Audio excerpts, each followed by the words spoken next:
All right, we got Nate and Roberto here. Nate asked me to review this one, so we'll check it out. There's no audio in the file, but yeah, here we go.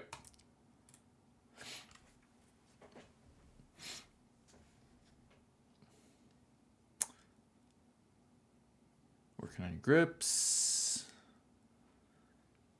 Got that sleeve grip. He's got a grip.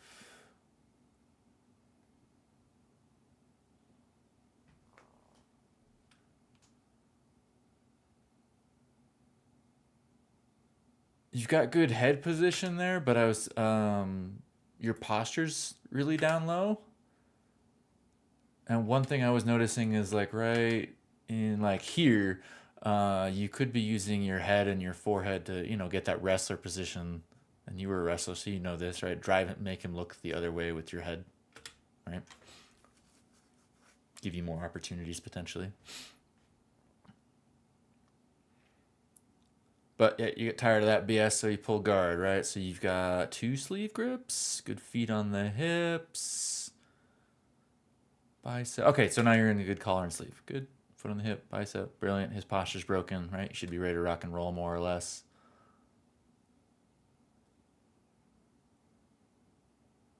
All right, he's fighting that foot. You're working your grip up. So I like you working this grip up, but I don't like the fact that he got your foot between his legs. Right now, you don't have any distance control, and he can crowd you and get his posture back a lot better.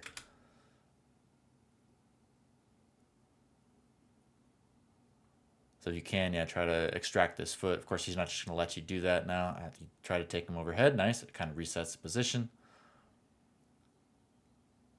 Yeah, this is a problem right here, right? If he's able to control your foot, um, yeah, you can use this as an opportunity to capture his grip, right? You're bringing your knee in, so you could switch to the other side if you wanted to, but getting rid of this grip so then you can like grab the sleeve, kick it out, and then put it back on and transfer back.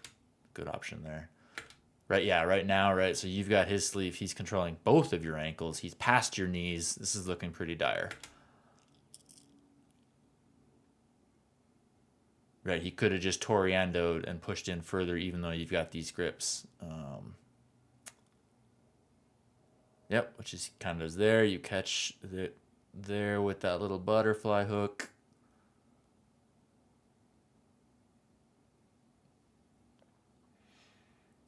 Roberto looking to do some kind of nope. He still just got the Toriando. Brilliant. Goes over and yeah, you did some wrestling BS there to salvage the situation, but that was pretty dire, right? It's all because he had those double pant grip.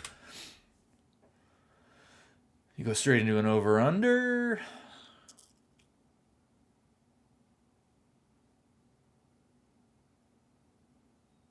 And then knowing you, you're gonna switch out for your cradle system.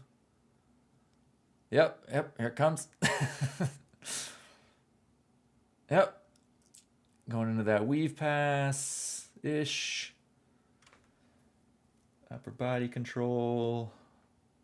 You just grabbing his hair? That's not nice.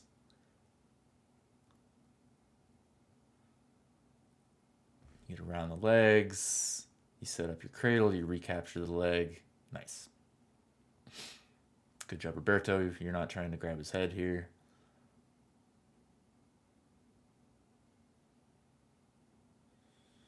Roberto's turning to go belly down here. Interesting.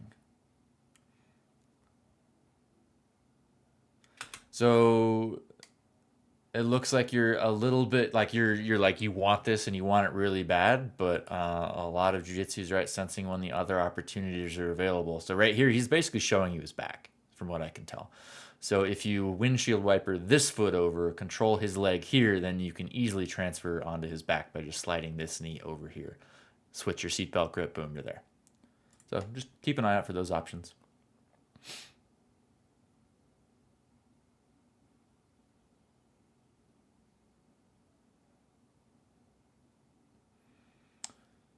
He goes belly down, kind of in a turtle situation. Hard to tell exactly what's happening with your hands here. Looks like you're still working on that, like, yeah, more or less chin strap, head and arm control with one leg controlled. He got the leg out. Is he able to sit to guard? Back to turtle. He's working on that single leg.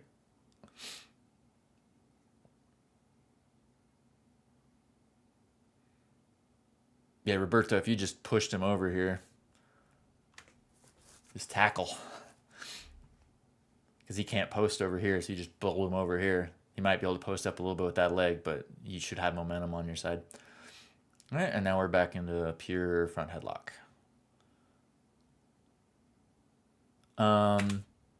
Your knees are on the ground, which means the ground is taking your weight and not him. If you can sprawl these back and push into him, it'll be a little bit stronger top turtle. Top front headlock. I can't tell if this is behind his head or underneath his neck. Oh, it's his hand. Never mind.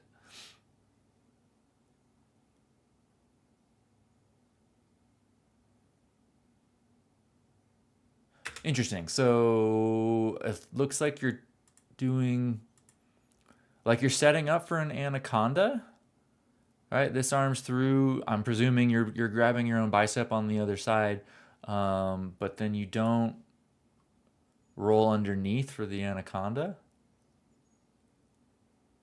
You're trying to like set up a guillotine instead, maybe?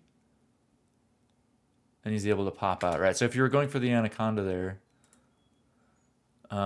you need to get this grip, and then your head goes around the underside down by his knees, and you roll him over the top of you.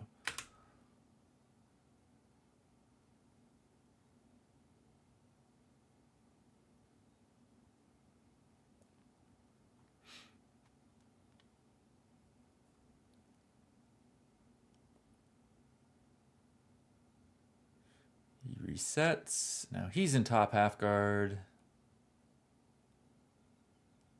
Looks like you've got a knee shield or a low knee shield here. Trying to come up. I was gonna say I don't know what this arm was doing. Now you're employing it. Looking for that Kimura grip. He doesn't give it to you. He's threatening to do turning half. He's in front of your knee here. That's not ideal. All right, I think you fix that. Begging to get this knee shield back. He's past your knee shield. You pop out.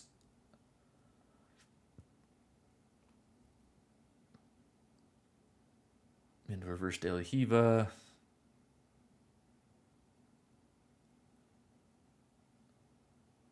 All right, so one thing you can look at doing here if you haven't explored it at all is the squid guard stuff. More when he's down on his knees. Yeah. Like here.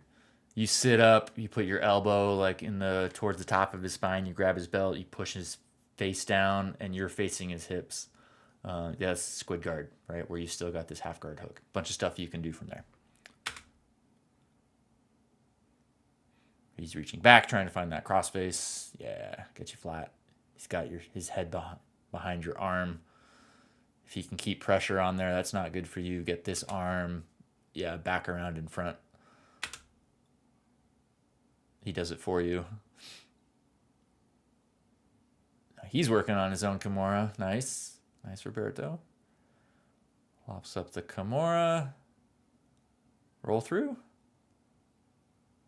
Rolls through. Brilliant. Comes up on top.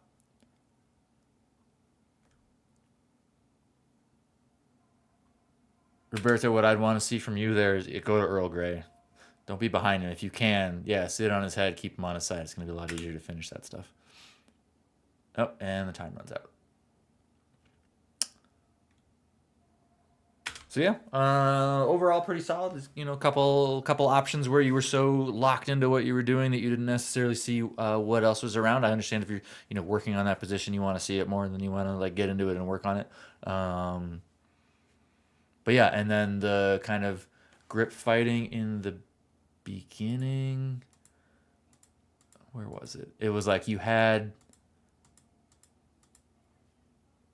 It was when you pulled guard. Yeah, you have your grips, and you were so dedicated on the sleeve and collar grips, even when maybe you should have switched them into a different open guard, as he's got both of your pants here, right? Like if he's got both ankles here, what I really like to do is slide up to both of their elbows, right? And then you can use that to strip their grips and pull yourself into like a butterfly position on the inside. So yeah, open guard, you got to be willing to abandon your grips and switch as the situation develops. So a couple things to look at there, but overall, looking great. Nice work.